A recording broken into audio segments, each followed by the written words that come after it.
Olá, bom dia. Você acompanha agora ao vivo aqui pela TV Alhes a reunião da Comissão de Saúde e Saneamento. Vamos acompanhar os trabalhos. Bom dia a todos. Invocando a proteção de Deus, havendo número legal, declaro abertos os trabalhos da Comissão de Saúde e Saneamento.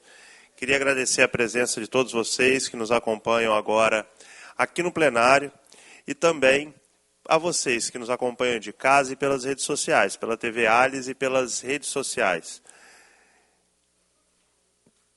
Leitura e apreciação das atas. Atas da terceira reunião ordinária, sexta e sétima reuniões extraordinárias e terceira sessão legislativa ordinária da 20ª legislatura.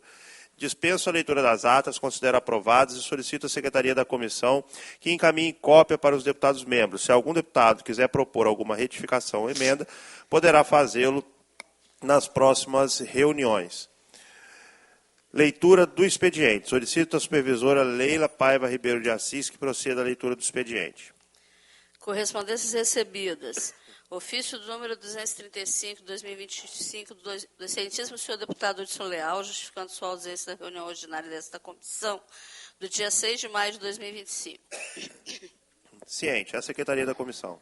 Ofício número 236, 2025, do excelentíssimo senhor deputado Hudson Leal, justificando sua ausência na reunião ordinária desta comissão, do dia 20 de maio de 2025. Ciente. A Secretaria da Comissão. Ofício número 25, de 2025, do excelentíssimo senhor deputado Fábio Duarte, justificando sua ausência na reunião ordinária desta comissão do dia 20 de maio, por requerimento de licença médica, conforme processo 8553, publicado no DPL de 28 de 5 de 2025. Ciente. A Secretaria da Comissão.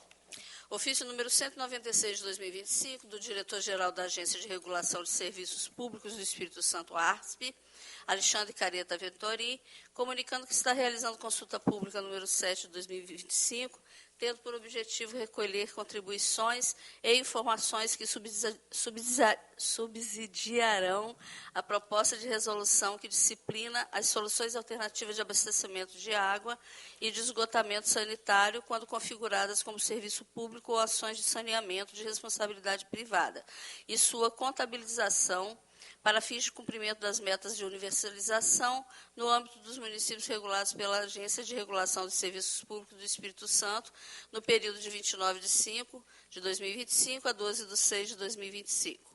Ciente. A Secretaria da Comissão. Ofício número 35 de 2025, do excelentíssimo senhor deputado Zé Preto, justificando sua ausência na reunião ordinária desta comissão do dia 20 de maio de 2025, tendo em vista que o mesmo cumprirá a agenda externa para assuntos referentes ao seu mandato parlamentar. Ciente. A Secretaria.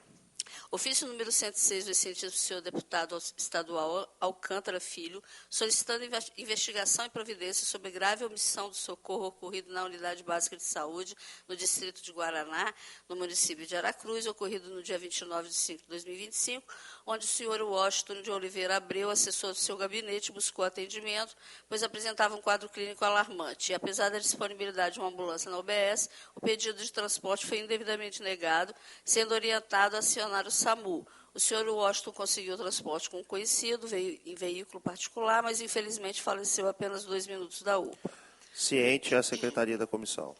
E-mail do senhor Diogo Rezende de Silva, enfermeiro, regularmente inscrito no COREM, Espírito Santo, solicitando apoio dessa comissão para que interceda junto à Secretaria de Estado da Saúde, para que seja apurada a designação irregular de profissional prevista no edital número 2 de 2025, cargo enfermeiro, destinado para negros, pardos, com lotação especificamente prevista para Central Administrativa em Vitória. Contudo, ao se apresentar para o início das atividades, foi surpreendido com a indicação para atuar em uma unidade assistencial de alta complexidade, pronto-socorro, em desacordo com a vaga originalmente ofertada. Ciente. A Secretaria da Comissão.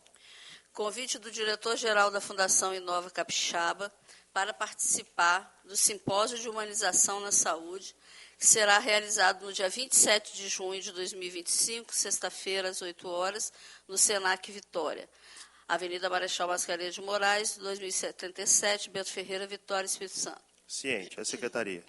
Ofício número 238 de 2025, do Geral de Agência da Regulação de Serviços Públicos do Espírito Santo, Alexandre Carita Ventorim, comunicando que está realizando consulta pública número 8/2025, tendo por objetivo recolher contribuições e informações que subsidiarão a proposta de regulação que autoriza o reajuste das tarifas dos serviços de abastecimento de água e esgotamento sanitário prestados pela Companhia Espírito Santense de Saneamento CESAM no período de 6/6/2025 a 16/6/2025.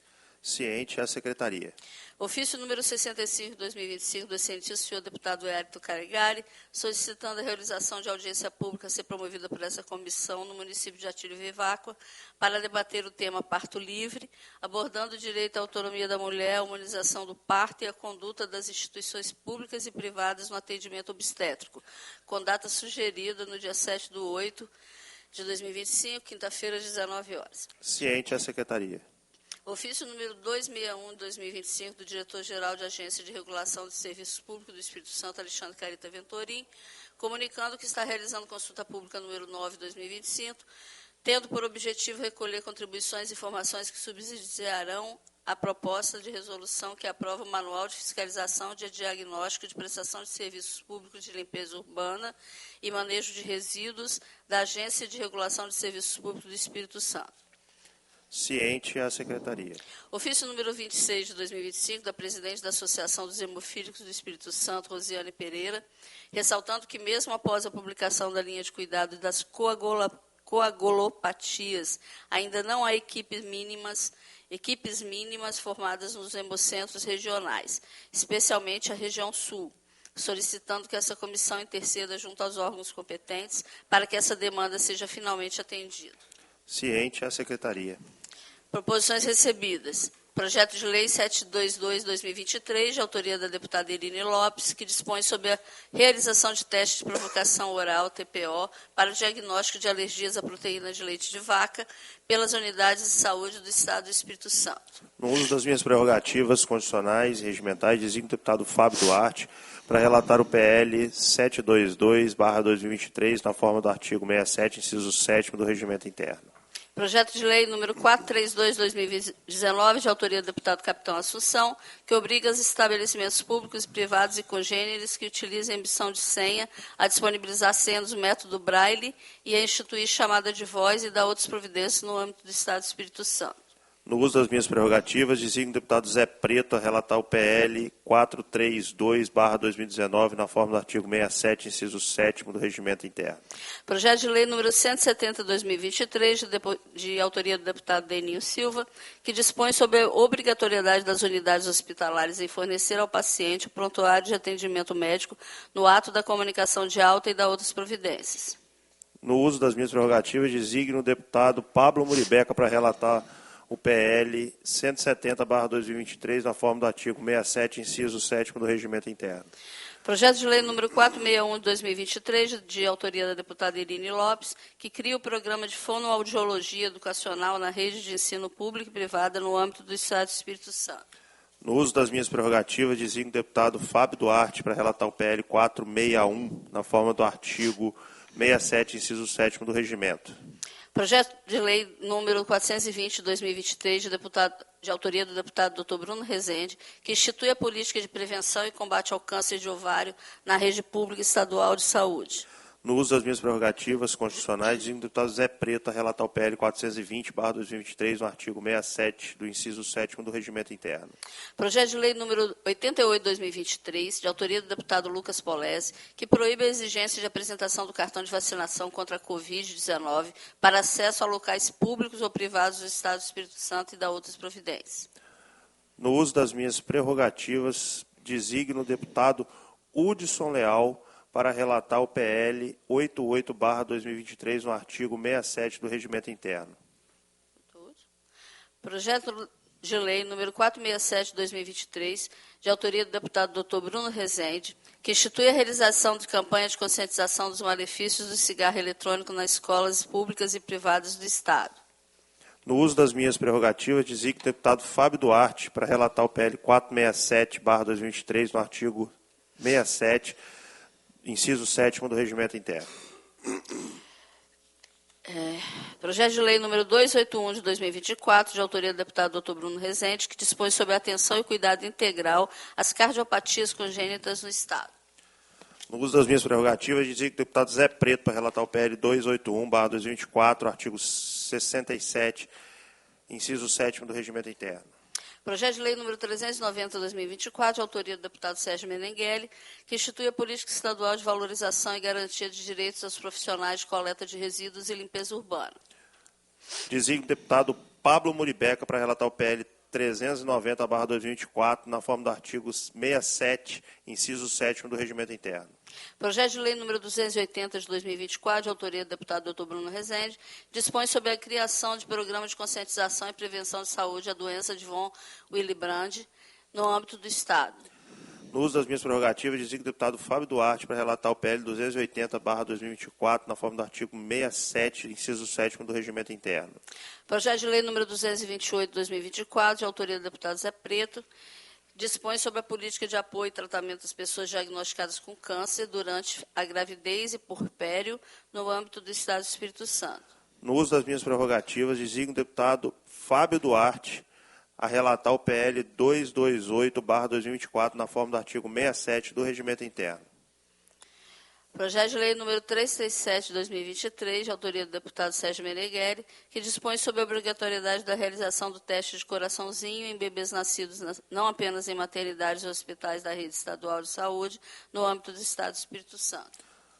No uso das minhas prerrogativas, dizia o deputado Zé Preto para relatar o PL 337/2023, na forma do artigo 67, inciso 7º do Regimento Interno.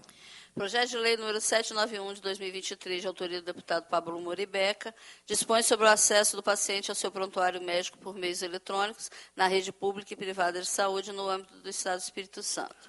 No uso das minhas prerrogativas constitucionais, dizia o deputado Hudson Leal a relatar o PL 791/2023, na forma do artigo 67 do inciso 7º do Regimento Interno.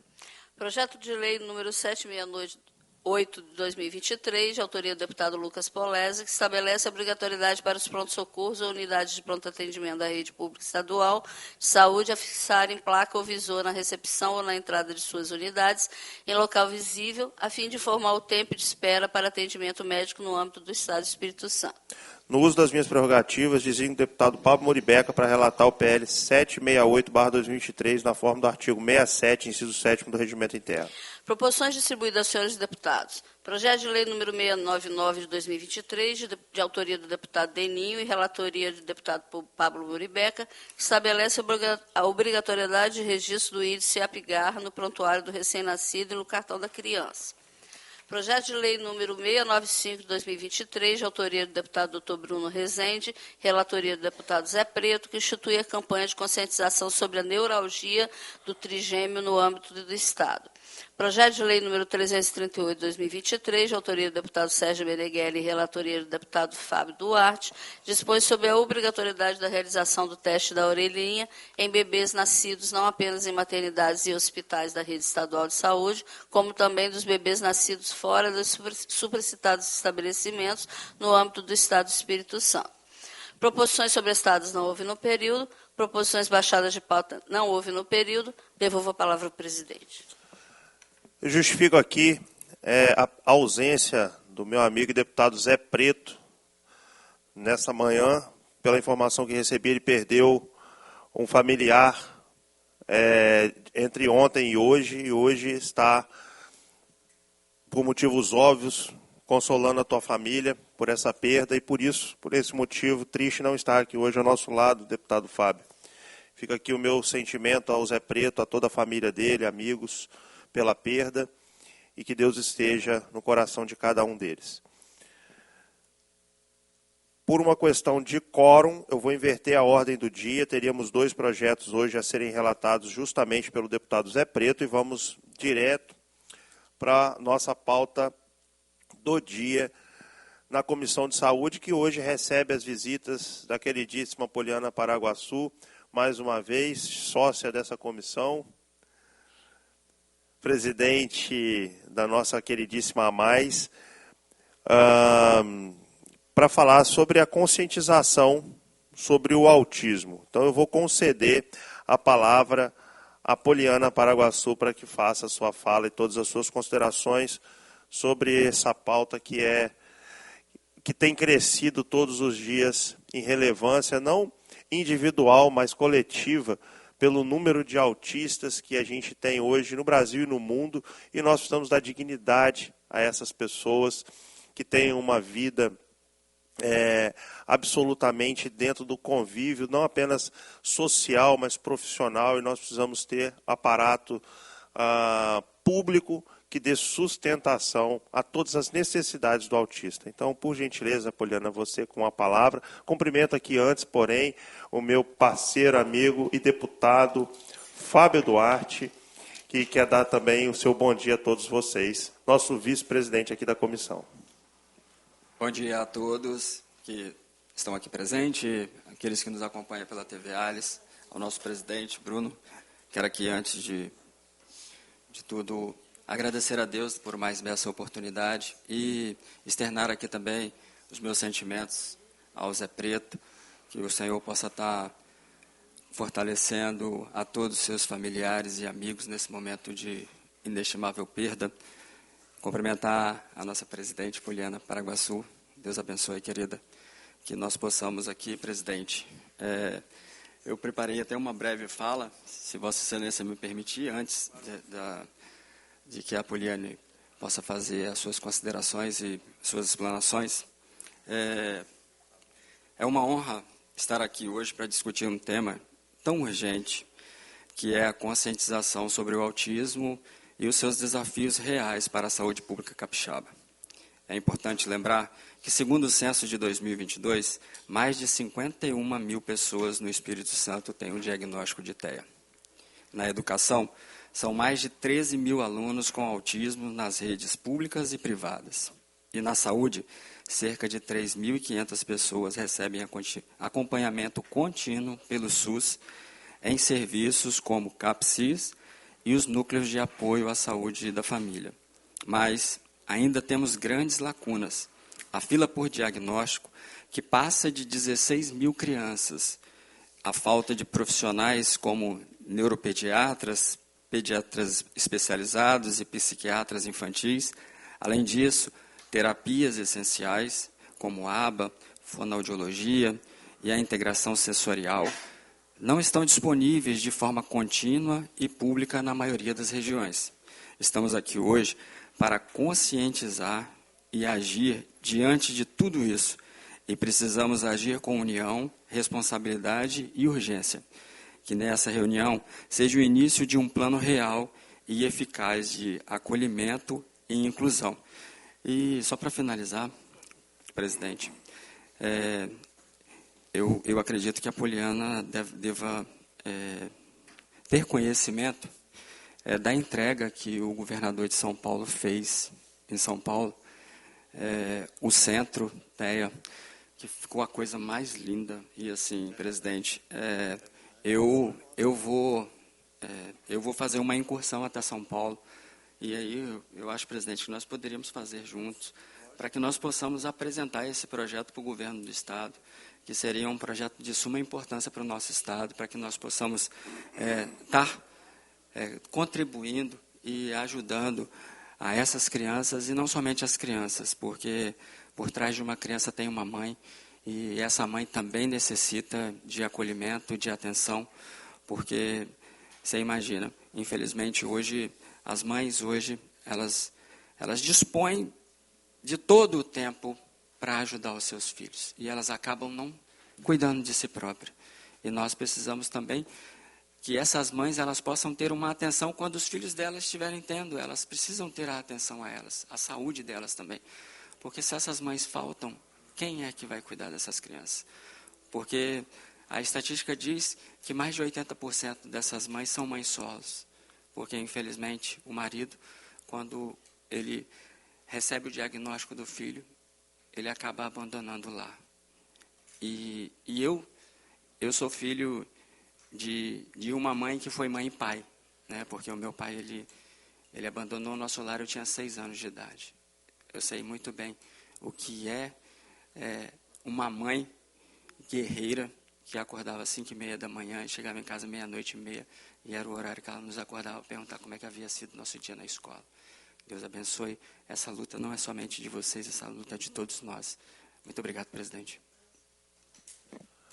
Muito bem, deputado Fábio, as suas palavras enriquecem esse debate, tá certo? E eu absolutamente concordo com todas elas. Inclusive a sua sugestão de nós irmos juntos conhecer um centro de especialidade não apenas está acatada, como é pauta da nossa primeira reunião aqui da Comissão de Saúde deste segundo biênio. O nosso compromisso de trazer para o Estado inovação. Então, está acatada a sua orientação, tá certo? Vamos programar isso. Vai ser um prazer estar ao seu lado nessa incursão. E acho que é dever nosso, sim, como legislativo dessa Casa de Leis, sugerir ao governo do Estado, não apenas fiscalizar suas ações, mas sugerir melhorias. A gente não tem que apenas apontar o problema, nós temos que apontar soluções para os problemas. E o senhor cumpre hoje um papel importante aqui nessa comissão e nessa casa. Parabéns, deputado Fábio, e é um prazer enorme tê-lo aqui ao meu lado. Obrigado, doutor Bruno. E assim, nós não poderíamos deixar, doutor Bruno, eu não poderia deixar de cumprimentar o doutor Ricardo, que aqui se faz presente, e a Santa Casa, que tem iniciado um trabalho brilhante no Hospital Evangélico, que tem iniciado um trabalho brilhante. E esse trabalho, nós precisamos levar eles para as outras regiões do nosso estado. Parabéns, doutor Ricardo, que Deus possa abençoar e permanecer dando graça para que nós possamos ajudar aquelas pessoas que mais necessitam. Que esse é o nosso papel e o nosso objetivo aqui. Ricardo Evaldi, representante do Hospital Evangélico de Vila Velha e da AEBS. Seja muito bem-vindo, Ricardo, que realmente, como o Fábio disse, cumpre um papel fundamental hoje, inclusive junto ao TEA. Por favor, Poliana. Bom dia a todos. Quero agradecer ao deputado Bruno Rezende pelo convite, Fábio Duarte, parceiros, né, que abrem aí os seus gabinetes para que possamos discutir uma pauta que hoje é de saúde pública. Cumprimento a todos os presentes, a pessoa da Giovanni, uma super parceira em relação à educação. Nós temos caminhado muito quando a gente fala de conscientização do autismo, a gente não pode deixar de falar dos ganhos que nós temos desde que o autista foi equiparado à pessoa com deficiência, que foi em 2012. Se a gente pensar bem, ainda nós temos um curto período de mudança de cultura, de instituição de políticas públicas e que essas políticas ocorram de fato. Mas nós estamos aquém do que nós precisamos na lei. Isso também é uma realidade. E aí, quando fala de dados, nesse último censo, né, primeira vez nós temos dados aqui do nosso país e a cada 31 nascidos, um está dentro do transtorno. Claro que nós podemos chegar muito além disso. Lembrando que amanhã é o dia do orgulho autista, então é uma pauta muito importante para ser tratada hoje. Porque quando a gente fala de orgulho, muitas não é do diagnóstico do autismo. Ninguém levanta uma bandeira branca, e aí eu falo isso com muita clareza enquanto mãe, que é um filho dentro do transtorno do espectro. Ninguém levanta, seria hipocrisia eu falar isso. Mas nós não temos opção. É arregaçar as mangas e a luta. Mas os dados servem para que essas políticas públicas se efetivem de fato, porque nós mostramos que nós somos muitos. E que ainda há mais por trás disso. Por falta de profissionais, por falta de políticas públicas eficazes. Deputados, por falta de fiscalização. Se alguém perguntar, me fala um projeto de lei. Falar, não precisa. Nós já temos todas. A Constituição Federal, ela já protege os nossos filhos. Mas, infelizmente, não tem um dia que eu não saia com meu filho na rua que eu tenha que provar a deficiência dele. Que eu tenha que provar que ele está dentro do TEA. Porque falta informação, porque falta divulgação. E aí eu falo, se hoje a gente abrir o Google, todo mundo tem acesso, né? Está tudo na palma da mão, nós temos muitas informações. mas nós precisamos de informações de boa qualidade. Se não houver investimento inicial, nós teremos vários indivíduos dependendo do benefício da prestação continuada. Mas se houver um investimento na primeira infância, um diagnóstico precoce, que realmente seja eficaz, nós teremos contribuintes. Porque nossos filhos não são incapazes. Não podemos pegar as nossas histórias reais, muitas vezes dolorosas, mesmo que com muitas conquistas, que sejam emolduradas como inspiração. Porque essa realidade dói. Nós temos um projeto, e aí eu deixo uma sugestão, que pode vir por emendas parlamentares, do projeto A Mães. Enquanto o filho está no psicólogo, a mãe está fazendo atendimento com outro psicólogo. Enquanto o filho está na arte-terapia, a mãe está fazendo também um atendimento com arte-terapia. Isso traz visibilidade. Nós precisamos de visibilidade à causa. Hoje, há um grande número de capacitação, e isso nós temos que falar em relação à educação, porque acaba que a educação é um dos maiores gargalos, porque é onde nossos filhos passam a maior parte do tempo. Mas, principalmente, quando a gente fala de saúde, nós não temos sistematização. Hoje, nós estamos tendo uma banalização dos laudos, e isso nos preocupa muito. Se não houver, se tivéssemos testes psicodiagnósticos no início, talvez nós não teríamos um número tão grande assim.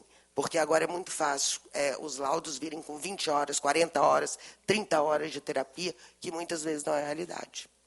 Nós já recebemos laudo que é Ctrl-C, Ctrl-V, que o nome em cima é de uma menina e no texto não é o nome de um menino. Não tiveram a coragem de trocar os nomes. Então, está havendo uma banalização e uma mercantilização. Na verdade, o Helder é psicólogo. Até falei, Helder, você, enquanto psicólogo que faz e aplica testes, eu acho que seria importante fazer uma fala rápida, porque nós precisamos sistematizar essa parte na saúde.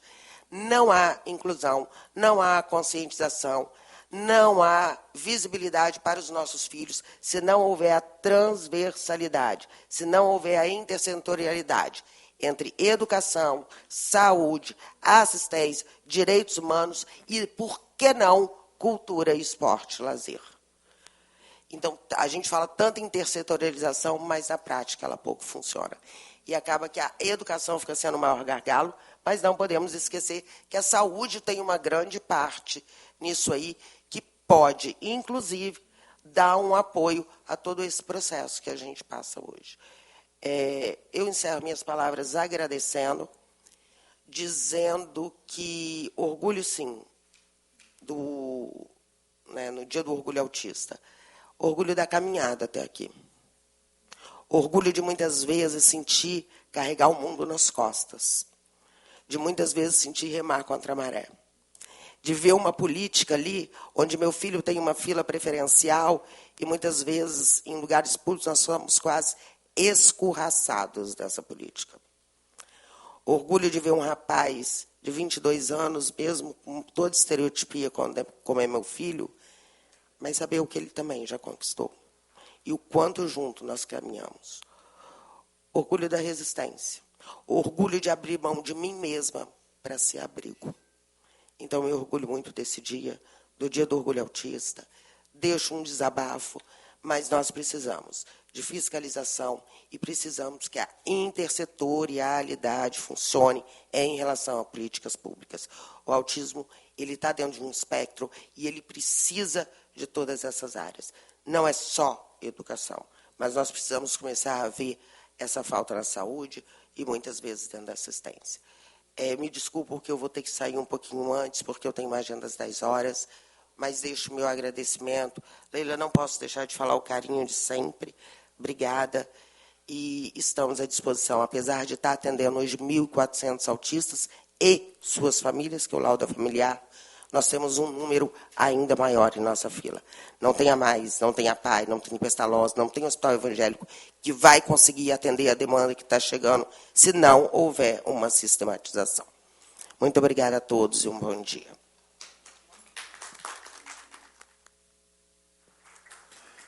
Muito bem, Poliana, eu concordo com você e o seu sentimento, né, é verdadeiro. Eu tenho certeza que você traduz não apenas a sua opinião, mas a opinião de milhares de mães e pais de autistas que estão não apenas no nosso Espírito Santo, né, mas no mundo inteiro.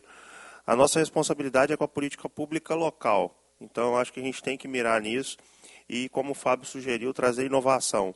É um tema que, assim, a gente está aprendendo a conhecer. Porque se você pensar na escalada do diagnóstico do autismo, é uma coisa bastante recente, né? O teu filho talvez venha de encontro com isso. 22 anos atrás, quando você teve seu filho, muito possivelmente o diagnóstico de autismo não foi lá no nascimento, logo após o nascimento dele, nos primeiros anos, na primeira infância.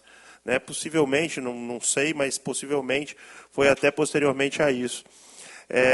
E hoje está se tornando muito mais comum a gente discutir o autismo, né? E eu tenho certeza que nós traremos crescimento, não apenas para o diagnóstico, mas para o cuidado, a passos muito mais largos do que tínhamos há 20 anos atrás.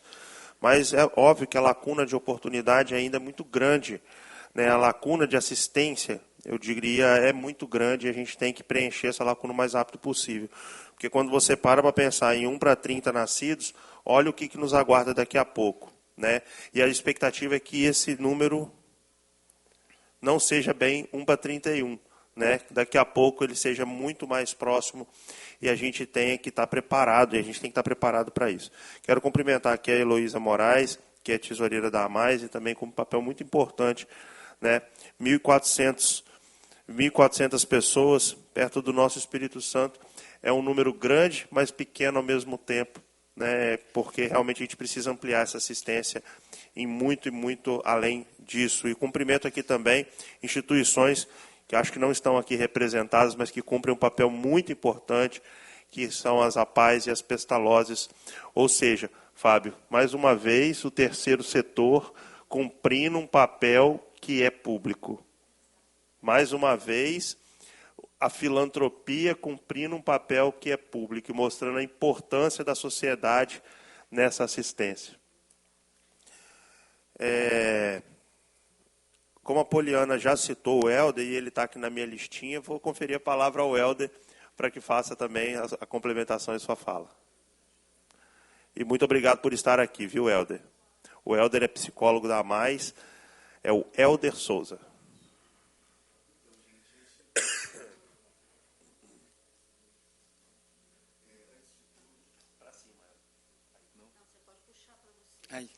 Agora foi. Antes de tudo, eu quero agradecer, né, e parabenizar o momento, agradecer a Poliana, a Heloísa pela confiança mais uma vez. De fato, é sempre importante falar a respeito do TEA. Hoje a gente tem um crescimento considerável na questão das informações, na questão dos atendimentos, porém, a gente ainda carece de muitas questões que possam organizar, né, essa pauta. E levando em conta esse tipo de coisa que a gente tem vivido, o que a gente precisa entender? Quando a gente fala de protocolos, de inventários, não é uma questão de burocratização, é uma questão, de fato, de um conjunto de regras e organização para que o serviço funcione de maneira mais adequada. Aqui, por exemplo, existe um protocolo do funcionamento. O médico vai fazer uma cirurgia, existe um protocolo de funcionamento. Ontem a gente estava, junto à Polícia Rodoviária Federal, trabalhando com protocolos e procedimentos de abordagem em casos de pessoas autistas dentro do contexto. Então, existe uma movimentação para isso. E na área da saúde, na área da educação, isso não pode ser diferente. Conforme tem crescido esse conhecimento do autismo, ao mesmo tempo parece que é uma coisa que tem crescido por si mesmo e falta, de fato, essa organização. Já existem algumas movimentações em relação à utilização de protocolos. Por exemplo, na cidade de Manaus, na cidade de São Paulo, já foram aprovadas algumas diretrizes. Existe um projeto na Câmara de 2024, Câmara Federal, que também tramita, né, a necessidade da utilização de alguns protocolos. Para quê? Antes de tudo, as nossas pesquisas ainda são muito escassas, mas o tempo médio que uma pessoa com autismo aqui no Brasil tem diagnóstico é em torno de 4 a 6 anos de idade, ou seja, ela perdeu um período precioso. Porém, há uma coisa que é extremamente importante considerar. As primeiras preocupações de uma família, ela começa quando essa criança tem 22 meses de idade. Então, se perde 36 meses, 3 anos dessa vida, para que ela consiga um diagnóstico. Poxa, Helder, e como a gente pode estar resolvendo esse tipo de coisa? Antes de tudo, a gente precisa lembrar da importância da intervenção precoce. O prognóstico dessa pessoa vai ser totalmente diferente caso ela perca esse período importante da vida dela por conta de neuroplasticidade e uma série de questões. Contudo, todo mundo é capaz de aprender em qualquer momento da vida. Porém, o quanto antes, melhor. Uma das questões importantes que poderiam ser consideradas é esse pequeno papel, né, que é um protocolo chamado MChat. Inclusive, já tem ele revisado. Ele é um protocolo aberto. E como se pode considerar isso e como algumas cidades já têm feito? Todo médico, né, todo profissional de saúde pode estar preenchendo ele. Porém, indica-se mais um pediatra, mas qualquer profissional. A criança, né, antes dos 2 anos de idade, ela passa por algum tipo de consulta, isso é normal. E isso é preenchido. Isso não é um protocolo de diagnóstico, tá, gente? É um protocolo de triagem.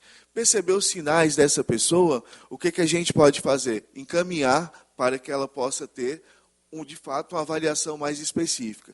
Com isso, a gente tem vários outros protocolos que podem estar ajudando, como o CARS, como o ITA, como o ABC. É uma série de coisas que, de fato, podem estar auxiliando nesse fechamento de diagnóstico. Lembrando que a base do diagnóstico são os critérios do DSM-5, mas esses protocolos são baseados nele em grande parte. Então, isso ajudaria muito no diagnóstico precoce, na intervenção precoce, numa leitura melhor das questões do diagnóstico em relação a essas pessoas. Como a Poliana trouxe, a gente sabe que existem muitas pessoas que são autistas e não têm um diagnóstico. Contudo, existem alguns diagnósticos que precisam passar por uma perícia melhor. E isso também acarreta o próprio serviço que é ofertado. O que tem sido feito com essa pessoa? O que vai alinhar, por exemplo, o melhor funcionamento de um tratamento para autismo? Que é a família, a escola e a saúde. São protocolos da qual a gente pode estar mensurando os níveis de desenvolvimento dessa criança, certo?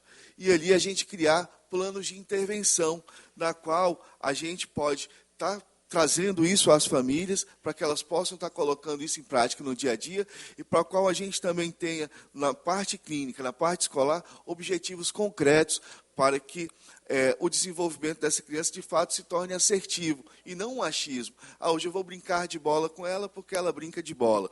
Hoje ela ficou boazinha porque ela ficou sentada um pouquinho e eu brinquei de massinha. Não, gente. O que essa criança ela tem em aberto no processo de desenvolvimento dela? O que foi fechado?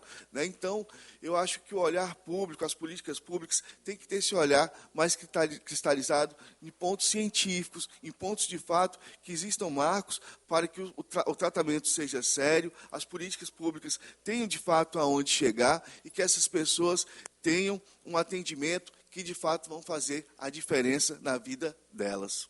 Então, eu acho que é algo que precisa ser alertado, é algo que precisa ser considerado com muita urgência para que a gente possa ter, de fato, um trabalho assertivo e que venha ter sucesso a essas pessoas.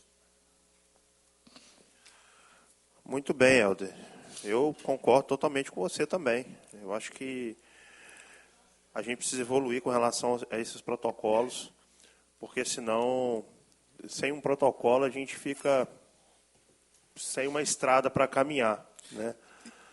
E como falei, não é burocratizar, né? É você ter mapas, né, a se seguir de fato. Parametrizar. Isso. E esses protocolos são protocolos já de estudos de muito tempo, são protocolos padrões ouro, que vale a pena, né? Até para cobranças, por exemplo, em questões do particular, fiscalização. Poxa, como é que tem sido feito? O que está acontecendo? Então, isso tudo eu acho que seria de muita valia. Como é que está hoje? Existe, na visão de vocês, uma linha de cuidado definida no Estado, que vocês tenham participado disso, dessa construção. Hoje uma mãe que está lá em Ponto Belo, Mucurici, como é que ela faz o diagnóstico do filho dela de autismo e como que ele vai ser cuidado durante ao longo da vida? Onde ele vai ser cuidado? Como que vai ser essa parametrização? Na visão de vocês, isso existe no Estado? Não. De forma alguma. Nem em escola, nem na saúde. Porque é diferente, totalmente diferente de a gente falar de uma doença. Não estamos falando de uma doença, não. Nós estamos falando de uma condição e que vai implicar na vida social, na vida acadêmica, na vida profissional. Então, é uma linha de cuidado muito mais robusta, né, do que a saúde puramente simples pensa. Né, que é uma doença e uma cura. Não existe.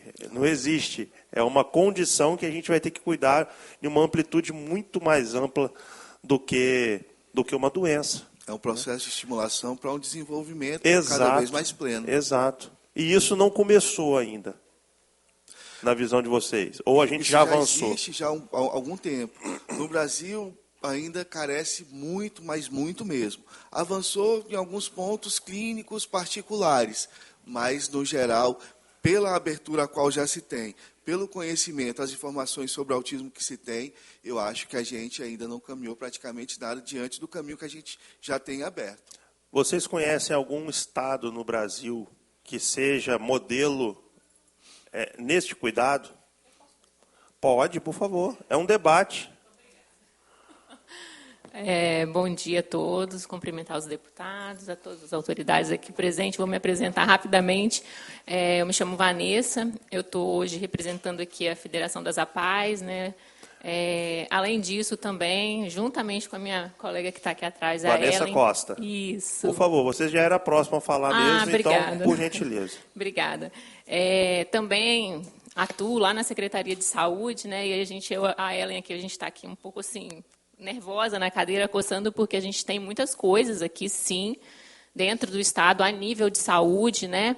Hoje, o Estado do Espírito Santo, ele é o único Estado brasileiro que possui uma política própria de atendimento às pessoas com autismo e deficiência intelectual dentro da saúde, e ela é uma política, então ela tem diretrizes, ela tem toda uma questão própria, né? Inclusive a linha de cuidado também, a gente também está em processo de construção. Então, só para a gente contextualizar, né, vou começar aqui falando um pouquinho sobre a questão das instituições. Né, então, você tem uma construção já, junto com a Secretaria de Saúde, para que seja feita essa linha.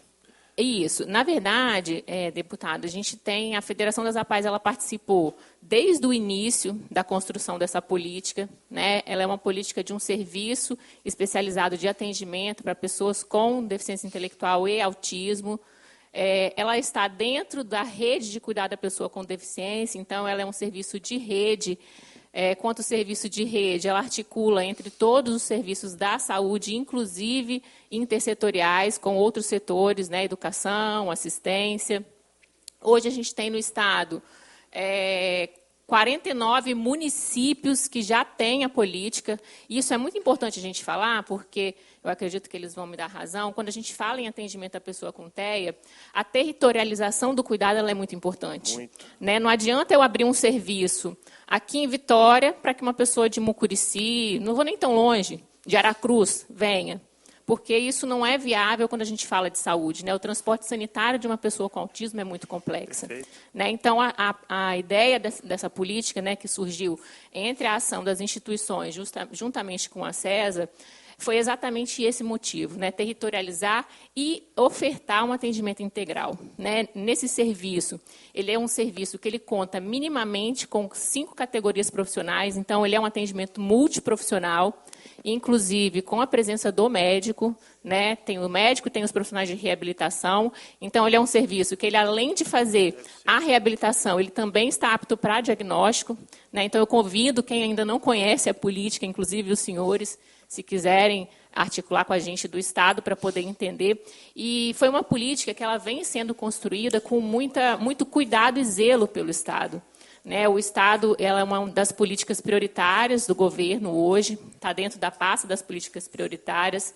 A gente tem 49 municípios que têm adesão já à política. Desses, 33 já recebem recurso e já conseguem fazer o atendimento de mais de 3 mil pessoas. Você está falando do Serdia? Do Serdia, isso. A grande maioria dos Serdias, eles estão dentro de instituições, né? Porque o que acontece?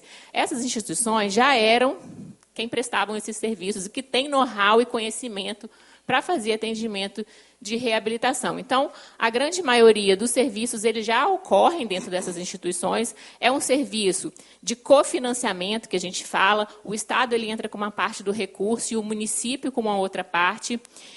O serviço ele é municipal, territorial. Então, apesar da política ser estadual, o serviço ele é do município. E, normalmente, os municípios já possuem algum termo, né, de colaboração junto às instituições. E a gente só potencializa o que já existe e traz, né, aquele atendimento que antes a gente fala que era excluído, né, porque eles estavam fora de uma rede de atendimento, para dentro do serviço de saúde como um todo, né? Então, hoje a gente tem já esses 33 que já recebem recurso, desses 27 já estão funcionando, beneficiando mais de 3 mil pessoas hoje dentro do Estado, sendo atendidos dentro do território, né? Eles não precisam mais se deslocar para serem atendidos a 80, 100 quilômetros. Essa política ela foi instituída em 2022. Até então, aqui no Estado, tirando as instituições que faziam trabalhos filantrópicos, a gente só tinha 6 serviços, então você imagina, né, que eram regionais. Né, as pessoas normalmente tinham que se deslocar. Hoje, contando com esses serviços, a gente tem mais de 50 serviços no Estado que já cobrem 60% do nosso território. Então, assim, hoje isso já é um ganho muito grande. Como eu disse, é uma política, né, então ela tem todo um tratamento diferenciado, não é simplesmente a oferta de um serviço. Né, a pessoa ela entra dentro do Serdia e recebe um atendimento integral. E outra coisa importante que a gente vem construindo, né, junto com tudo isso, é que não é simplesmente uma oferta. Né, a gente está fazendo também processos de capacitação permanente. Né? O nosso psicólogo aqui falou sobre a questão do MChat. Eu não sei se vocês sabem, mas o MChat, ele, como ele disse, ele é uma ferramenta de rastreio, né, para autismo. E ele já existe dentro da caderneta da criança, juntamente com outras questões importantes, como os marcos do desenvolvimento, né, que são fatores que fazem com que a gente acompanhe esse desenvolvimento das crianças para ver se elas têm algum tipo de deficiência, né, não só o TEA. Ele ainda não é obrigatório, mas já existe um projeto de lei para que ele seja obrigatório, isso é muito importante. Né? Hoje ele existe na caderneta, né, a gente preconiza que ele seja utilizado, mas ele ainda não é obrigatório. Né? Esse projeto está previsto para que ele seja obrigatório para todas as crianças, independente dela ter ou não algum fator de risco, né, para o autismo. E a gente vem fazendo, junto ao Estado, processos de capacitação permanente dos trabalhadores do SUS. Né? Desde a atenção primária, a gente tem aqui no Estado um instituto de saúde, que se chama ICEP, Instituto Capixaba de Ensino, Pesquisa e Inovação, né, que é o instituto do Estado que faz as ações de educação permanente dos profissionais do SUS. E dentro do ICEP, a gente tem 2 programas voltados para o atendimento da pessoa com autismo. Um que capacita os profissionais que estão no Serdia. Então, todo profissional que está dentro do Serdia hoje, ele faz um processo de capacitação, porque o que acontece com a grande maioria dos atendimentos dentro do SUS? Né? O problema que a gente tinha. Os serviços eles não trabalhavam na lógica do atendimento de rede, né, que é esse tratamento exatamente integral. Né? A pessoa fazia o atendimento dentro dos serviços de reabilitação e depois ficava solto dentro do serviço. Quando essa pessoa era reabilitada, para onde ela ia? O que acontecia com ela? Né? Porque eu estou dentro de um serviço de reabilitação, meu propósito é que aquela pessoa ela seja habilitada para estar dentro do meio onde ela vive. Né? E hoje, com essas capacitações e essas articulações, a gente consegue ofertar o atendimento integral, porque a APS entende o papel dela, né, quanto ordenadora, promotora, e o papel de prevenir, né, as deficiências e os problemas, e os serviços de reabilitação também. Então, a pessoa ela entra no serviço de reabilitação, faz o processo de reabilitação, esses serviços eles são todos padronizados, existe a obrigatoriedade da construção do PTS, de ser um serviço regulado, de ter a equipe multi, dentro do serviço. Então, todos os serviços da rede, do Serdia, eles têm equipe multi, é obrigatório, minimamente tem que ter esses 5 profissionais. Saiu do Serdia, o Serdia ele já tem a articulação com a APS, com o território. Quais são os equipamentos que eu tenho disponível dentro do meu território, que eu posso estar referenciando esse meu paciente? Né? Ele vai para o serviço de esporte. Não, eu tenho um serviço, a APS tem a obrigação de acolher esse usuário depois, antes, durante e depois desse processo. Então, é feita toda uma articulação. Então, eu queria que vocês soubessem que, em matéria de saúde, aqui dentro do Estado, a gente tem desenvolvido grandes ações, né? Inclusive, o nosso secretário, no mês passado, se eu não me engano, retrasado, ele levou esse projeto para a CIT, né, o projeto do Serdia, para que servisse de modelo e exemplo para o Brasil inteiro, porque ela vem sendo uma política muito com ganhos muito grandes. É uma política muito nova, claro, né, tem menos de 2 anos, mas que vem trazendo. A Giovânia está aqui, ela faz bastante projeto aí com a gente faz muita articulação,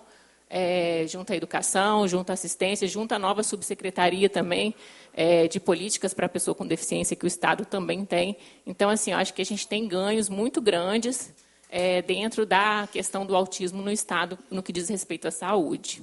Muito bem. Então, pelo que você está colocando, Vanessa, assim, eu conheço o programa do Serdia, tá? Já visitei vários, inclusive, em vários municípios, mas, assim, o que eu escuto, né, até de quem está abrindo o serviço, é que o Serdia hoje tem um subfinanciamento, tá certo? O valor é muito baixo. Né? A gente tem cofinanciamento, eu não me lembro exatamente dos valores, mas a primeira instância ali do Serdia é pouco mais de 10 mil reais, 12 mil reais. Um TO custa isso. Não, isso a gente sabe. Então, assim, só complementando, é um serviço hoje, a meu ver, subfinanciado. Os municípios, eles têm dificuldade hoje de complementar isso e oferecer um serviço completo, de fato. Tá? Quando você coloca que 60% do Estado está coberto com terapias integrais trazidos pelo Serdia, e que isso já é um case assim, nacional de sucesso, eu concordo que, e nós começamos, começar é muito melhor do que não ter nada, né, naturalmente. Mas o que eu vejo assim, é que nós ainda precisamos avançar muito, tá certo? Inclusive na linha de financiamento. Se a gente quer ter um serviço integral, com o número de terapias que a gente precisa, com diagnóstico precoce, e essa associação com a APS, eu acho que a gente ainda está muito aquém do necessário, assim, com toda a franqueza. Né? Você mostrou um quadro que, na minha avaliação, está além do que a gente tem visto na prática, do dia a dia. Apesar de eu concordar com você de que nós avançamos muito, é um programa que tem que ser estimulado, tem que ser aprimorado, a gente tem que estar aqui querendo somar forças para poder entregar não a 60%, mas a 100%, e que a gente possa compatibilizar a oferta e demanda. Tá certo? Eu concordo com você em tudo isso, mas eu acho que, pelo menos é o que eu vejo na prática, 90% do meu tempo é dentro de instituição de saúde. Né? Então, assim, eu não estou falando de uma coisa que eu nunca vi. Eu estou falando de uma coisa que eu presencio. E eu vejo, assim, ainda uma deficiência do sistema que vai além de 40% de falha. Isso aí com certeza, isso já é um projeto que a gente vem trabalhando quanto às instituições, né, juntamente com o governo do Estado, para tentar não só o recurso estadual melhorar, né, que isso já é uma demanda que já veio do Estado mesmo para a gente tentar melhorar, sem que os municípios sejam onerados nesse sentido, né? Seria um aumento do aporte estadual, mas a gente também vem lutado para o federal, né? Porque a política ela tem que ser tripartite, uma política tão né, que exige uma robustez muito grande, né, no atendimento, ela precisa também de um aporte federal. Então, quando eu me referi que o secretário levou também essa política para a âmbito federal foi exatamente para a gente também tentar que ela seja vista lá fora, no sentido também de que o governo federal também aporte recurso, porque a gente sabe da dificuldade. Primeiro que ela é uma política muito ousada, né, deputada? A gente levar essa cobertura, esse tipo de atendimento, como o senhor falou, né, onde a gente sabe que profissionais de reabilitação, hoje em dia, valem ouro, né, nesse mercado, né, que cresce cada vez mais, é bem difícil, né? Existem profissionais que a gente sabe que no interiorzão, lá igual o senhor se referiu, em Ponto Belo, é bem mais difícil. O que hoje os municípios eles costumam fazer? Eles fazem a divisão dos profissionais, né? Um município, o mesmo profissional, ele é dividido entre 2 municípios para eles conseguirem fazer isso aí. E a gente entende, sabe que... Mas como eu disse para o senhor, é o pontapé inicial, precisava ser passado, né? Porque se a gente não faz isso e não dá o primeiro passo, a gente ia ficar sempre nessa luta e nessa briga aí de botar serviços, e às vezes serviços regionais que a gente sabe que não iria funcionar, né? Porque a gente está lá e o pessoal da reabilitação está aqui, eles podem falar o quanto que índice de absenteísmo que a gente tem nos serviços regionais, né? Isso é um grande problema para a gente por conta da dificuldade de transporte dessas crianças. Então, a gente precisa achar formas, inclusive, de melhorar o financiamento para que a gente territorialize esses atendimentos. Né? Tá certo. Deputado, A mais quer falar, por favor. Assim como ela também ficou inquieta, eu também fiquei inquieta. Por favor. Aqui. Meu nome é Aqui é o lugar dos inquietos. Quem está quieto está em casa. Meu nome é Heloísa, sou mãe de William, 15 anos, autista. E, assim, realmente a gente vê tanto a educação quanto a saúde fazendo um movimento, né, para esse atendimento à pessoa autista. Só que eu falo como usuária da rede pública, meu filho é da escola estadual, meu filho usa a rede, né, a unidade de saúde. Eu não consigo observar essa política para o meu filho. Está tudo no papel, porque para o meu filho não está chegando essa qualidade, essa qualificação que eles estão fazendo. Assim, mas é muito importante que haja, sim, essa conversa, esse debate. Né? Mas assim, eu só gostaria de deixar registrado que existe no papel. Ali na ponta, nem tanto. O meu filho tem 15 anos. Meu filho, eu não consigo atendimento na rede pública para ele da área de saúde. Só isso. Eu diria que nem mesmo a rede privada hoje está preparada para isso.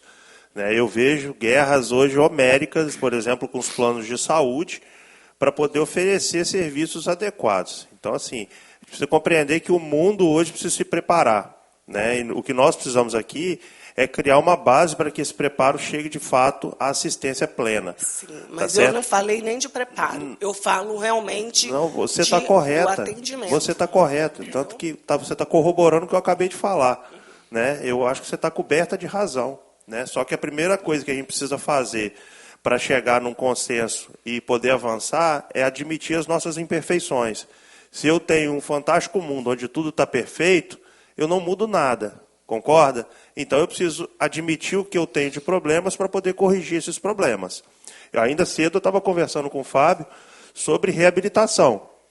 Reabilitação não é só no autismo, não. É reabilitação de tudo. O Estado é uma pessoa que sofre um acidente ali fora, quebra uma perna, ele precisa reaprender a andar. Ele precisa de uma prótese adequada, ele precisa de, enfim, ser reabilitado. E é outra política que, na minha visão, nós estamos muito, mas muito aquém. Você vai para São Paulo... Você vai para outros estados no Brasil que estão lá na frente quando se fala em reabilitação. Então, a gente tem muito o que avançar, mas a gente precisa admitir isso primeiro para poder avançar depois. Tá certo? É uma questão que eu acho bem pertinente. O senhor havia perguntado, se existia algum estado, algum modelo. Eu achei muito legal a ideia do projeto. Espero que amadureça cada vez mais e atinja, de fato, os propósitos. Está trabalhando em relação à questão da intervenção precoce. Foi na cidade de Goiânia, eu não sei até onde isso se deu, mas tinha a questão da triagem primeira, você encaminhava essa pessoa para uma avaliação mais específica, e ali você utilizava de meios a qual você poderia, e construção de centros a qual essa pessoa, quanto mais cedo diagnosticada, ela teria as intervenções dentro daquilo que ela precisava diante de um plano de intervenção, para ela chegar na idade escolar com o mínimo de condição, de fato, de repertório para estar ali. É um ponto bem importante. Uma outra questão é lá na frente, né? A questão de preparação dessas pessoas para o mercado de trabalho, que é um ponto que nós falamos. E um outro ponto, a territorialização, ela também não cabe só à clínica. E vai ser muito difícil ter um profissional para cada pessoa, para cada grupo de pessoa. Uma coisa que a gente pode considerar também é a preparação de pais para que você possa estender as competências que você pode iniciar na clínica para o dia a dia. E isso, lógico, que não são coisas que ela vai criar um plano de intervenção, que ela vai fazer determinados tipos de procedimento. Mas, por exemplo, questões de manejos, questões de estimulação no dia a dia, isso faz uma diferença muito, mas muito grande, que poderia também ser considerado na amplitude do projeto. Muito bem. Eu vou conferir a palavra a Giovanni Silva, que é da Gerência de Educação Especial na perspectiva da educação inclusiva. Por favor, Giovanni. Muito obrigado pela sua presença e você tem a fala.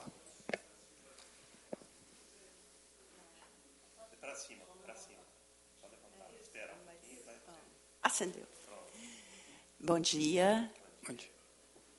Eu sou Giovanni Berger, sou a gerente de Educação Especial da Secretaria de Estado de Educação.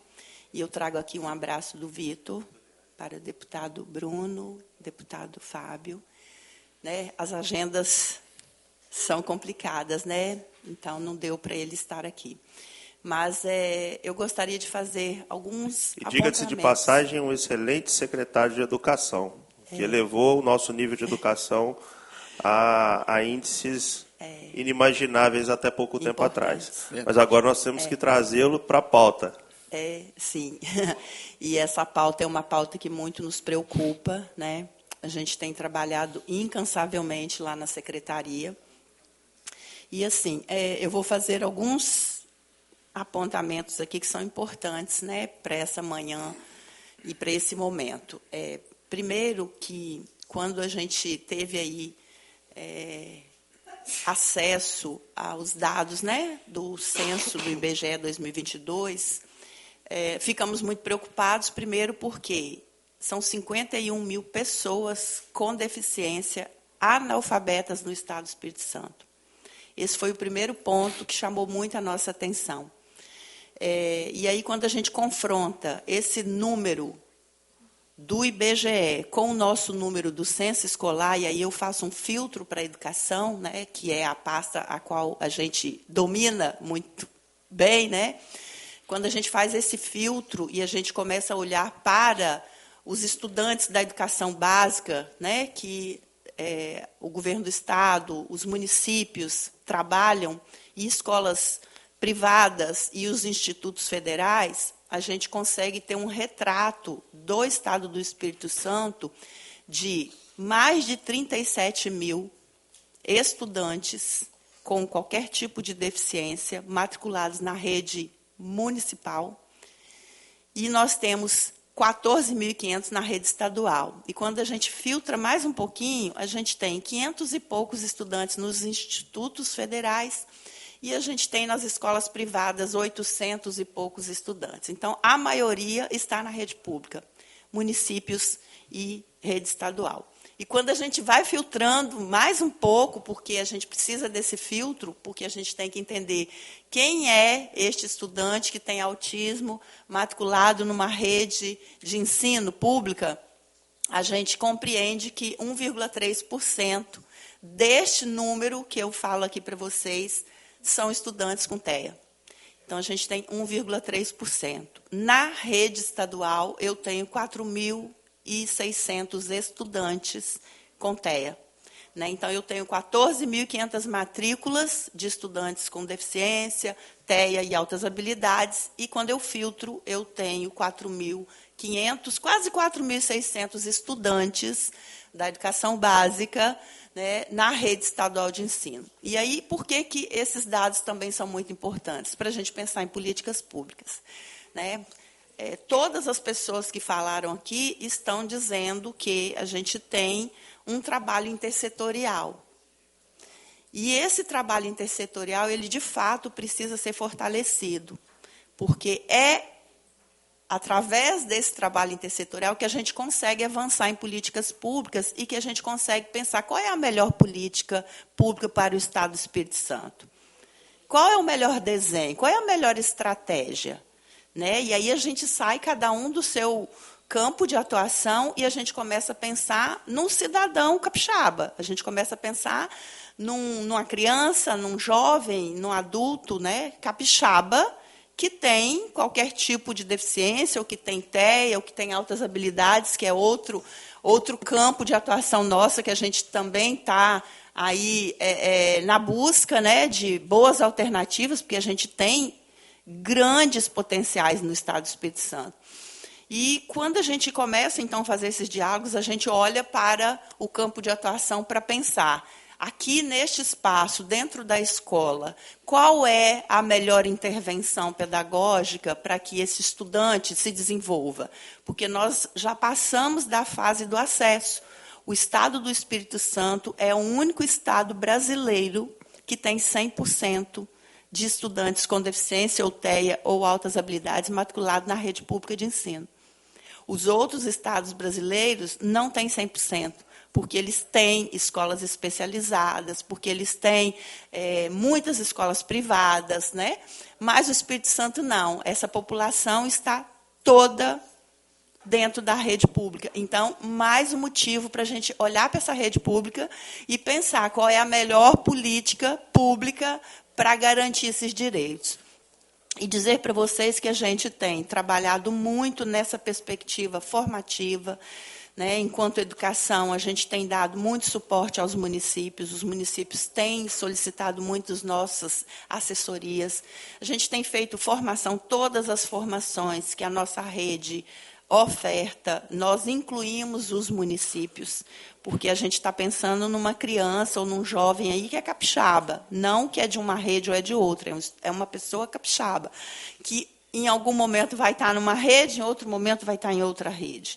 Então, a gente tem feito muitos investimentos na melhoria do trabalho pedagógico das nossas escolas, com revitalização das nossas salas de recurso, com a garantia de aquisição de equipamentos de tecnologia assistiva, porque nós sabemos que muitos destes estudantes requerem uma forma e uma estratégia, um recurso pedagógico diferenciado para que ele tenha acesso à aprendizagem, né, para que ele tenha acesso a esse currículo escolar.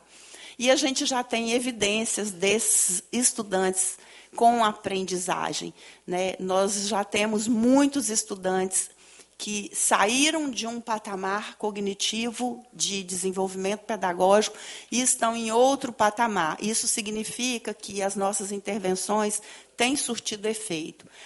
É pouco? É pouco. Né? A gente ainda precisa fazer mais, a gente ainda precisa envolver mais. E também, assim, para fechar a minha fala, dizer para vocês que nós estamos numa expectativa muito grande. Eu vou abrir aqui para eu não perder uma palavra. Só um momento. Tem uma PEC, que é a PEC 52 de 2023. Ela já foi aprovada em 2 instâncias, né? Então, nós estamos com uma expectativa muito grande dela ser aprovada finalmente lá no governo federal para que chegue em nós. E essa PEC é a PEC da educação inclusiva. Tá? E o que ela significa? O que ela propõe, essa PEC? Ela propõe incluir a educação inclusiva como um princípio constitucional. Significa que vai para o topo da hierarquia legal, acima de leis, decretos e normas locais. O que isso significa na prática para as nossas redes de ensino? E aí, para as políticas públicas, né? Significa que a gente não vai ter mais aquelas falhas técnicas, né, aquelas desculpas. A nossa escola não está preparada, eu não posso receber matrícula. Eu não tenho condição de ficar com esse estudante o tempo todo porque ele requer um nível de suporte mais elevado.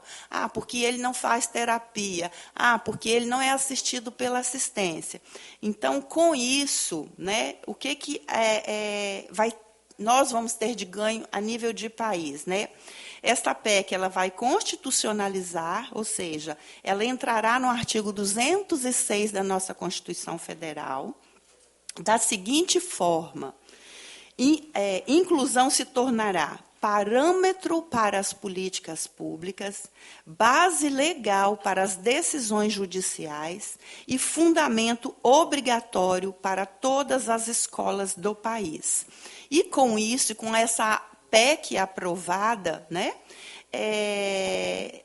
o poder público será obrigado a prever em suas políticas públicas orçamento para acessibilidade, formação continuada das suas equipes, concursos específicos, né, no caso da educação, para profissionais da educação especial, e estruturas de apoio reais nas escolas. Então, nós estamos acreditando muito e estamos torcendo muito pela aprovação dessa PEC, porque aí sim, eu penso que o Estado do Espírito Santo vai ter condição, a partir desse marco, né, constitucional, pensar em todos os âmbitos como que a gente vai construir uma política eficaz, eficiente, né, que vai dar conta não só da educação, mas da saúde, da assistência, das famílias, né, de tudo isso que a gente sabe que é necessário, e que a gente, assim, seja, de novo, né, um Estado que esteja sempre à frente de outros estados, né, em todos os âmbitos. E nós estamos à disposição na secretaria, né, lá na Gerência de Educação Especial, para aquilo que vocês precisarem, para as informações que forem necessárias e para trabalhar juntos, porque a gente acredita que, de forma coletiva, a gente consegue chegar aonde precisa chegar. Muito obrigada. Muito bem. Eu acho que... Quer fazer uma fala, Fábio? Parabenizar, né, a Giovana. Eu ouvi atentamente a Vanessa e o Helder. E dizer, presidente, que eu tenho feito... Os meus avós tiveram 6 tios especiais. Né? Os meus tios, eles estudavam na APAE, aqui de Vitória. Eu tenho feito algumas incursões com a Natália, que é a nossa presidente da APAE da Serra, porque, assim, as empresas, elas têm o papel social delas também. E eu tenho feito algumas incursões, presidente, no intuito de sensibilizar as empresas para que elas possam aportar, através da lei de incentivo fiscal, nas instituições, para que possam até corroborar com os municípios, porque, infelizmente, muitos municípios não têm a situação financeira adequada para que pudesse fazer o que é necessário ser feito. Então, às vezes, joga-se uma pressão enorme em cima dos municípios e que, infelizmente, o orçamento não suporta. E o papel nosso é fazer com que esses empresários, e aí eu quero até parabenizar o nosso presidente da ASES, que é a nossa Associação Empresarial da Serra, o Fábio Junger, que nos recebeu, e lá tem um café, o Caneg, que eles fazem, e eles abriram um espaço no Caneg para que a APAE pudesse apresentar para os empresários e tentar sensibilizar aquele... Porque, assim, a minha afinada avó dizia que é de grão em grão que a galinha enche o papo. Se cada um contribuir com um pouquinho, a gente consegue... Olha, lá na Serra, nós perdemos, pasme, nós perdemos o atendimento de um projeto a 120 famílias por causa de R$400 mil por ano. 120 famílias ficaram desassistidas por causa de um recurso de R$400 mil. E aí o que acontece? Essas crianças, doutor Bruno, essas crianças, acontece com elas que hoje elas estão em atendimento. Elas saem do atendimento e elas vão lá para o final da fila. Sabe-se Deus quando essas crianças voltarão a ter o atendimento. Infelizmente, é uma realidade que nós vivemos. E assim, e é uma realidade, não é de ouvir falar, é uma realidade que nós vivenciamos porque nós acompanhamos de perto. nós acompanhamos de perto. Nós somos parceiros da APAE e nós, na medida do possível, nós tentamos ajudar a instituição e também a sensibilizar, a não somente ajudar a APAE, ajudar os nossos hospitais, ajudar a Mais, ajudar a Vitória Down, que também faz um brilhante trabalho. Então, assim, mas isso, eu também, eu tive uma audiência com o nosso prefeito, e aí, doutor Bruno, eu acho que seria plausível nós conversarmos com os prefeitos para tentar sensibilizá-los, porque o prefeito é a maior autoridade do município. Eu e Vossa Excelência indo a um empresário pedir uma ajuda para uma instituição, tem um peso, mas o prefeito tem um peso muito maior. E assim, eu fui na questão de sensibilizá-lo, porque a partir do momento que você consegue aporte do setor privado, vai sobrar investimento para você investir ou até mesmo melhorar aquilo que está sendo proposto. Então, nós estamos nessa incursão e marcar algumas agendas com Vossa Excelência para que nós possamos, juntos, estar tentando contribuir um pouquinho com o Estado, com os municípios e, principalmente, com os pais e mães que mais necessitam do atendimento, né, dessa tão importante pauta. Eu digo que tivemos avanços consideráveis. O CETEA, do Hospital Evangélico, lá de Vila Velha, que conta com 30 consultórios e uma capacidade para atendimento de 12 mil pessoas mensais. Então, e o que nós precisamos é fazer com que nós tenhamos recurso para que o Hospital Evangélico possa expandir isso para outras unidades, para que nós possamos atender um público ainda maior. É isso. E outras instituições também estão caminhando no modelo, por exemplo, que o Hospital Evangélico foi implementado. Lá no sul do estado, o Hospital Infantil está em processo adiantado para que a gente também tenha implementado um serviço sob gestão de um hospital que está oferecendo um serviço muito bacana em todos os quesitos. E acho que a gente tem que aumentar essa capilaridade, Fábio, basicamente. Mas a tua fala está coberta de razão e eu estou à sua disposição, meu amigo, para a gente rodar e bater nas portas que forem necessárias. Tá certo? O não nós já temos. É isso. Nós estamos com a hora já quase que, na verdade, estourada em 23 minutos, mas nós não vamos deixar de ouvir e dar oportunidade de fala, uma rápida fala aqui para a Aline Nascimento, que também nos visita. Quem que é a Aline? Ah, está ali no cantinho. Muito bem. Aline, por favor.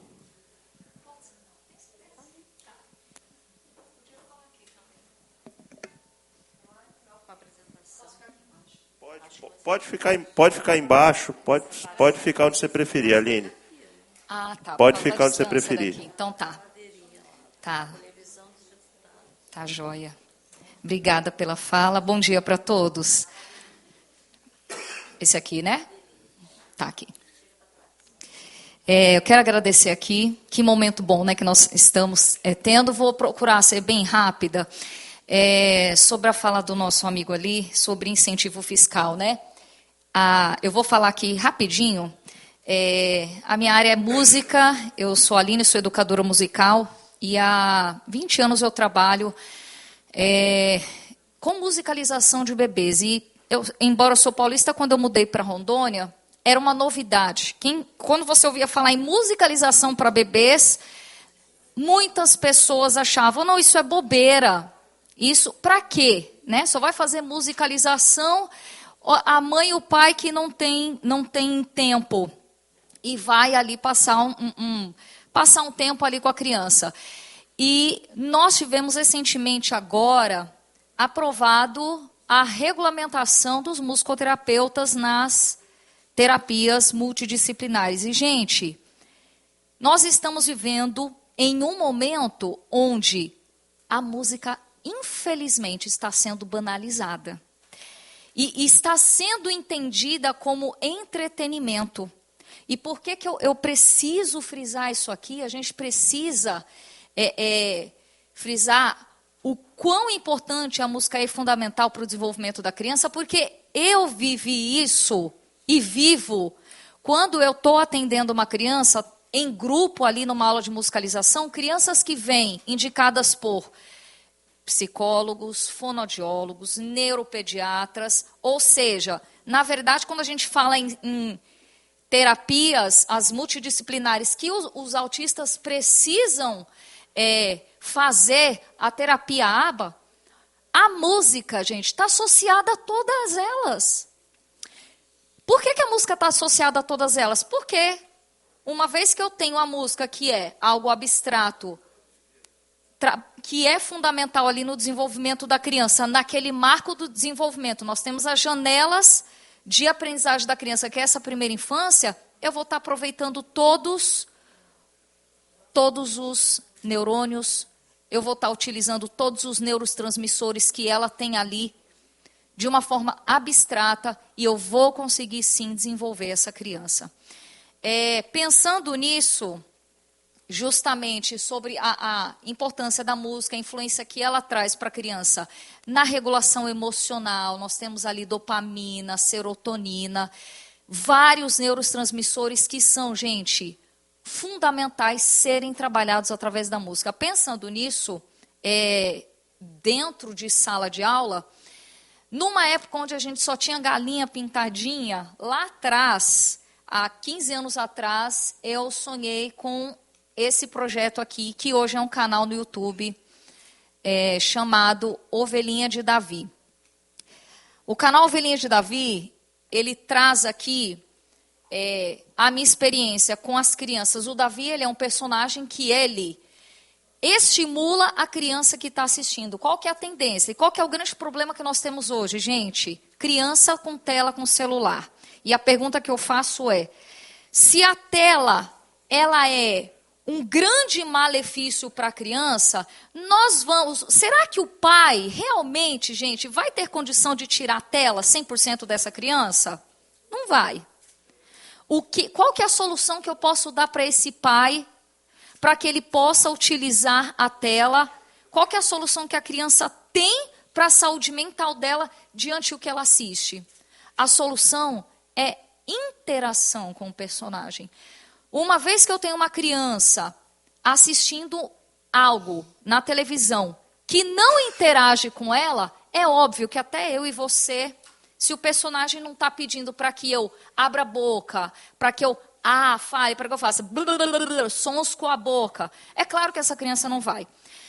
Então, o Davi é como se fosse eu falando ali com as crianças, e eu trouxe no roteiro o Davi conversando com as crianças. E o resultado que nós temos hoje, nós temos vídeos hoje com 40 milhões, né? Essa música Todos os Animais Cantam, é uma música muito fonoaudiológica, então a gente tem ali muitos pais, muitos terapeutas que utilizam esse canal justamente na terapia deles. E lembrando que eu não vou incentivar um pai a jogar uma tela para a criança, mas eu preciso dar suporte para que ele saiba, quando der para a criança dele, o que ele está dando. Então, a gente tem várias animações em 3D, hoje em dia, em 2D, onde o personagem não fala absolutamente nada. E aqui eu tenho um público que, desde bebê, está fazendo som de animal, está imitando peixe, está fazendo isso. Por quê? Porque a gente tem aqui uma terapia por detrás, nós temos propósito e objetivo com música. Então, a pergunta que eu faço é, como nós estamos sendo um apoio para... Nós temos aqui a representante, né, da Secretaria de Educação. Como nós estamos lá nas escolas, dando suporte lá para a educação infantil, que é a educação básica e primária, que está dentro dessa janela de oportunidades, essa grande janela, né, do berçário ali até, vou falar os 3, mas vamos jogar até os 5 anos. Como é que os professores estão abordando música dentro ali das aulas? Será que eles estão sendo treinados para simplesmente cantar uma musiquinha? Porque assim, gente, música, né? A gente tem que entender que hoje a música é de fato terapia. O que nós estamos vivendo hoje no Brasil, Estados Unidos e países afora aí, é científico. Né? Essa comprovação, música é como o ABBA. O ABBA é científico. Inclusive, hoje, há a união da música junto com o ABBA. Qual que é a saída que os professores estão tendo lá na escola diante da música. Como estão sendo essas capacitações desses professores que têm uma ferramenta que hoje é barata, né? Hoje a gente tem aqui canal no YouTube, nós temos aí vários professores que hoje vão para as redes sociais, só que o que acontece, gente? Nós temos educadores musicais fantásticos, compositores, eu também sou compositora, faço música para criança. Mas o que acontece? Quem quer se capacitar, o professor muitas vezes quer capacitar, andar uma milha a mais, ele vai lá e compra do próprio bolso. Um curso, um treinamento, um PDF para jogar ali para as crianças. Então, a pergunta que eu faço é, o que podemos fazer para dar auxílio, primeiro, lá para os professores? Segundo, diante as terapias que nós temos, e agora que a musicoterapia veio aqui à tona, como é que, não sei como que está na PAI, nessa questão da música, se haja a terapia com música funcionando, mas como é que está agora a musicoterapia entrando nesse meio multidisciplinar? E volto a falar, música, na verdade, já existia muito antes dentro de terapias, né? Eu estou terminando a minha pós agora em musicoterapia, mas eu trabalho com neuroeducação musical já 15 anos atrás, quando eu já estava recebendo aluno autista. Eu já fazia o treinamento com eles, já fazia intervenções com eles sem utilizar a palavra intervenção, né? Então, assim, isso já fazia anos atrás. Então, nós precisamos capacitar, colocar profissionais nas áreas, nesses atendimentos, porque esse trabalho é maravilhoso e lindo. Eu sempre trabalhei em conjunto ali com a fono, sempre trabalhei em conjunto com psicólogo ali que utilizava, me passa musiquinha, por que me passa musiquinha? Porque realmente a música, ela envolve o sentimento da criança, não há coisa mais gostosa que você aprender algo prazeroso, cantando, né? Se a gente falar aqui música que cada um de vocês ouviram aqui na infância, vocês têm uma música que marcou vocês, com certeza. E por incrível que pareça, talvez a música que fez sentido na sua vida, para você, que assim trouxe um momento maravilhoso, espetacular, é uma música que para outra pessoa foi um desastre, foi um momento desastroso na vida dela. Então, olha o poder que a música tem, né? De atingir todos os níveis.